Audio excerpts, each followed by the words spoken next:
23% of the vote on that. So they got to 8, and it probably could have been more. A lot of them were kind of concentration pre-snap penalties. There was one on the sportsmanlike conduct on Kenny Tunier that was after the play, which is kind of a weird rule. I was pretty sure that one was going to screw us over, but turns out he hit Jeff Sims after he had already not got the 4th down, which seems kind of odd because now just wait till the play's over, then hit somebody and they don't get a 1st down. I don't know how that works, but I'm not going to complain about it. But it was the false start penalties, Mike, that were interesting because we know it's kind of a new offensive line group coming together.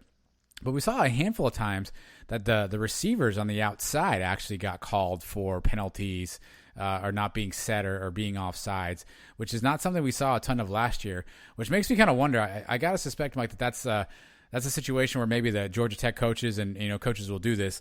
They'll get in the referee's ears either before the game or at halftime or whatever and say, hey, watch this happen and watch this happen and watch this happening.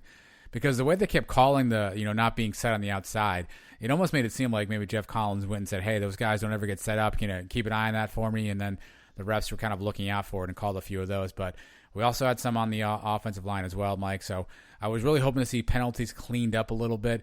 Get 8 for 51 is not exactly, a completely, game-changing amount of penalties. But I was hoping to see a little bit more discipline. It is the first game of the season, so I guess there's some rust to knock off, Mike. But 8 penalties is certainly not the clip we want to start off on. No, not at all. But, they had 7 penalties of their own for 49 yards, so it kind of balances each other out. But you're right, some sloppiness there. That one personal foul, I was screaming and cursing, how can you be so dumb and do something like that? And then we get the ball anyway, and I was like, all right, I'll let it slide, I guess. That could have been a lot worse if they had extended the drive for them, giving them 1st down. But overall, something to work on for sure. Something we definitely need to clean up because in a close game, those penalties can be killers. Yeah, I mean, only 11,000 fans. I guess I wasn't there, so I don't know how loud it was. But you would think the offensive line would hopefully be able to, stay on rhythm. But I think Sam Jackson had 2. I think Cole Schneider had 1. I think Jalen had 1 or 2 on that. I think Jacob Harris had an offsides as well. So you'd think you'd be able to kind of keep that in rhythm. Hopefully it's just first game jitters. Hopefully it's just kind of working out the kinks a little bit. But, particularly those ones on the outside were really kind of annoying because, again, I don't think we got called on that at all last year. That was not something that I don't think I ever remember a receiver getting an offsides penalty on that. So let's hope that's not a trend to come. Again, to your point, really one sort of head scratching, throw something at the TV type penalty and the unsportsmanlike conduct by Tunier didn't, turn out to hurt us as bad as it could have. But those are the ones that we definitely have to kind of eliminate. One after week 1, well, I guess in theory is not devastating. You certainly want to hope that that's not a trend that holds true going forward. Right, and those are correctable penalties. Those things we can get cleaned up. Just lining up properly. That should be solved this week. We should not see that again this week. And one penalty we didn't see all week, kicking out of bounds. Yeah. So Obarski kicked off how many times this week, and not one of them went out of bounds. There's a good sign. There we go. All right, we're back. All right, I got a cure for you too then for this game. And I guess this one's pretty obvious. But the third quarter, and all the woes we had for that whole quarter, 0 points, which is something that we don't do often, is put up 0 points in a quarter. We had 2 fourth downs that we did not convert in the third quarter. We had an interception and a punt, and then also another drive that ended up going into the fourth quarter where we punted too, about 2 plays into the fourth quarter. So that's 5 possessions where we did nothing. 1 for 5 on third downs, and you mentioned the penalties. And that just allowed Georgia Tech to hang in this game, man, because we had them. We had them on the ropes in the first half, up 28-7. 28-14 at the half, and we really could have come out in the third quarter and just knocked them out early and gotten some of these backups some more playing time. Didn't happen that way. We let them hang in there. 28-21 there early in the fourth quarter. You want to give Georgia Tech some credit maybe for making some adjustments that threw us out of rhythm in the third quarter? I guess it's possible, but it's just something we can't have. Usually we got to come out fast in the first quarter and the third quarter. Usually that's what we did last year. We come out in the first quarter and score 21 points on people, and they wouldn't know what hit them. And then coming out in the second half, usually we're making some good adjustments too. Wasn't the case this week. We made up for it in the second and the fourth quarters, but if you want to nitpick something, that third quarter was a little ugly to watch. Yeah, it was because we had chances, and you felt like the breakthrough was there. We could, I think we all felt that if we could just, get one more score across the board, this thing would probably be over in a hurry. And it just seemed like, we couldn't get out of our own way in that third quarter. Like you said, our drive chart was not pretty, unfortunately, it's. You gotta, yeah. It's probably a combination of all that stuff, Mike. You go into halftime, you feel like you're probably better than this team. The Trey Nixon news maybe takes a little wind out of your sails at that point. Georgia Tech maybe makes a couple of adjustments. Don't forget, Georgia Tech was losing to Florida State in week 1 at halftime, and then came back. So perhaps they, went in and got a little bit more, a little bit more coaching and kind of rallied around and said, all right, everybody, we were here last week. Let's do it again. And they kind of put up that fight. Maybe UCF kind of comes out and it wasn't a little lackadaisical. You toss in some negative plays here and there. You toss in a turnover and all of a sudden, that momentum changes quickly. And that was frustrating for sure. That whole third quarter was certainly a head scratcher because, the third quarter, unfortunately, is going to make it seem like the game was probably closer than it was. And in theory, sure, they played us tough that third quarter. But, I think hopefully if you're UCF, you take this as a good opportunity to say, okay, we got complacent. We sort of understand where our opportunities were, and they can, move forward from that, and Hypo can kind of coach them up or coach them out of that. But it certainly was a bit of a head scratcher to see how that third quarter kind of, sort of came together and the sort of lack of execution, which is surprising from a UCF offense.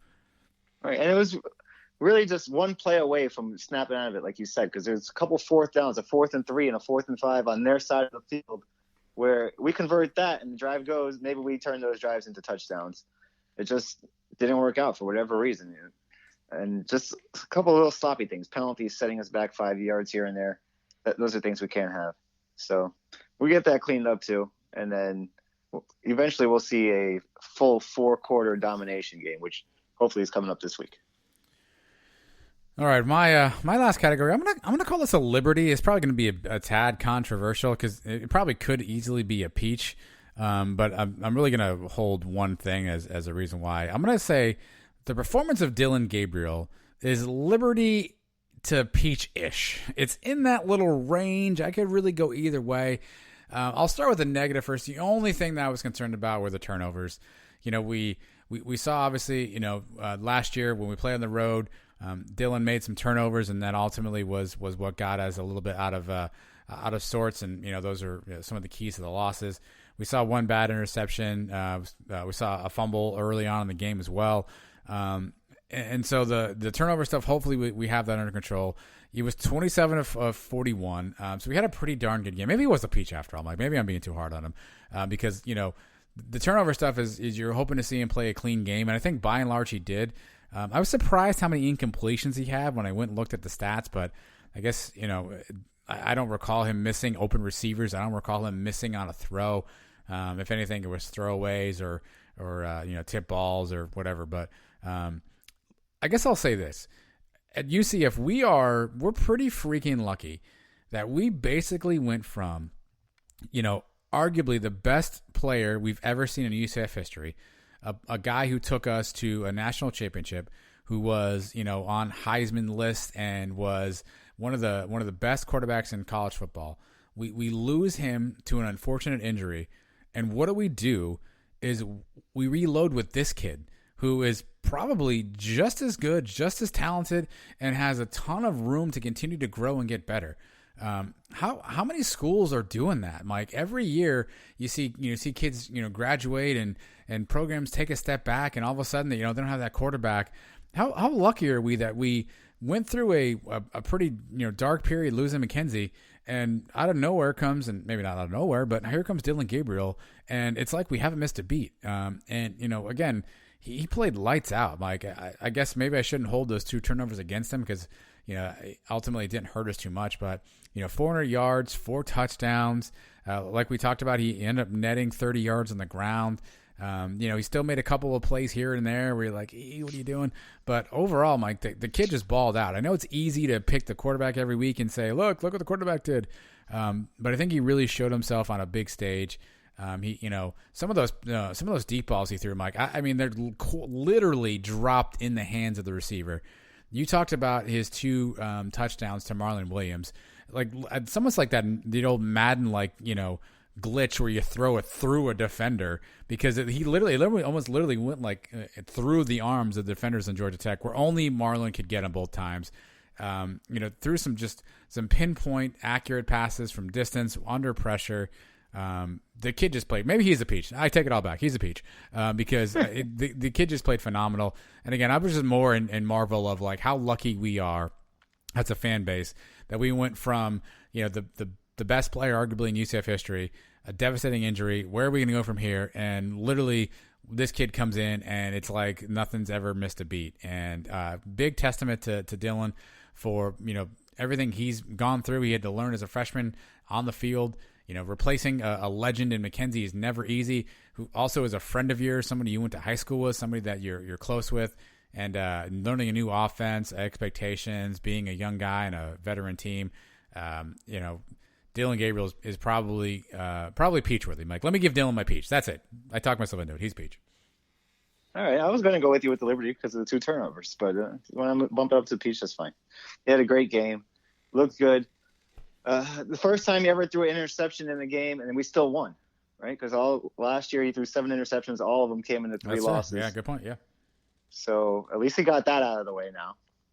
And what did he finish with? 4 touchdowns passing? Yep. He won the American Conference Offensive Player of the Week. He did. What did he win? He won something else too, right? The Walter Camp Football Offensive Player of the Week too. Yep, something like that.